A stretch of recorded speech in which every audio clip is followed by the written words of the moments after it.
বর্ষায় নাও, হেমন্তে পাও। হাওড় অঞ্চলের মানুষের মুখে প্রচলিত এই প্রবাদ যেন হবিগঞ্জের ভাটি অঞ্চলের বাস্তব চিত্র। বর্ষা এলেই পানিতে তলিয়ে যায় বিস্তীর্ণ এলাকা। এতে বিদ্যালয়ে যাতায়াতে চরম দুর্ভোগে পড়েন কোমলমতি শিক্ষার্থীরা। এমন পরিস্থিতিতে শিক্ষার্থীদের একমাত্র ভরসা হয়ে ওঠে নৌকা। জাহাঙ্গীর রহমানের রিপোর্ট, জানাচ্ছেন শম্পা আক্তার।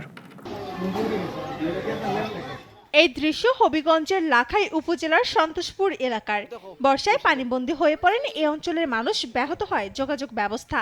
বিদ্যালয়ে আসা যাওয়ায় চরম দুর্ভোগের সাথে ব্যাহত হয় নিয়মিত শিক্ষা কার্যক্রম।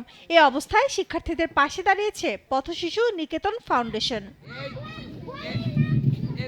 লাখাই উপজেলার সন্তোষপুর সরকারি প্রাথমিক বিদ্যালয়ের শিক্ষার্থীদের জন্য বিনামূল্যে নৌকা সার্ভিস চালু করেছে সংগঠনটি। নিরাপদ যাতায়াতের পাশাপাশি স্বস্তি ফিরেছে শিক্ষক ও অভিভাবকদের মধ্যেও।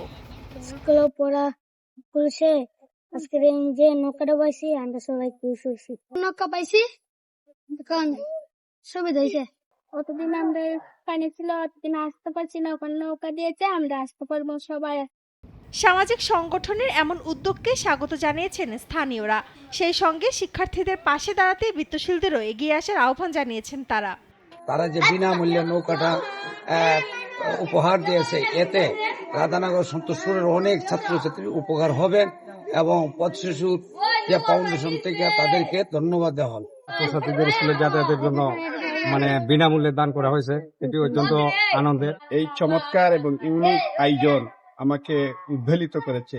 ভাটি অঞ্চলের শিক্ষার আলোর পথকে সুগম করানোর জন্য তারা যে উদ্যোগ গ্রহণ করেছে, উদ্যোগকে আমি স্বাগত জানাচ্ছি। নৌকা পাওয়াতে রাধানগর গ্রামের ছাত্রছাত্রীরা বর্ষা আসার পর ধরে গিয়েছিল, এখন আর আসার সুবিধা নেই। এই চর অঞ্চলে যে পানির যে অসুবিধা বাচ্চাদের স্কুল আসা যাওয়ার ক্ষেত্রে নৌকার যে কতটা গুরুত্বপূর্ণ। বর্ষায় শিক্ষা কার্যক্রম গতিশীল রাখতে সামাজিক সংগঠনের এমন উদ্যোগের পাশে থাকার কথা জানিয়েছেন উপজেলা সমাজসেবা কর্মকর্তা। পথশিশু নিকেতন ফাউন্ডেশন এই বছরই আমাদের সমাজসেবা অধিদপ্তরের রেজিস্ট্রেশন প্রাপ্ত। তো আগামী বছর থেকে আমরাও প্রতি বছর অনুদানের আবেদন করার সাপেক্ষে নিয়মিত অনুদান দিতে পারবো, বার্ষিক একটা অনুদান, এবং আমরা যতটা সহায়তা করা যায় আমাদের সবকিছু ঠিক রেখে আমরা আগামীতেও করব এবং এটির প্রচারণা প্রয়োজন।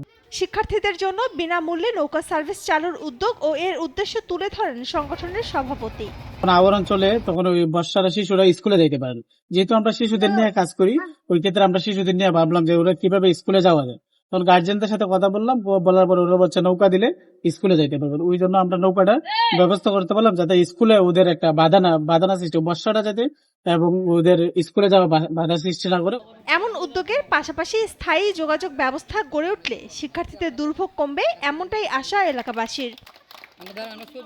শম্পা আক্তার, নাগরিক।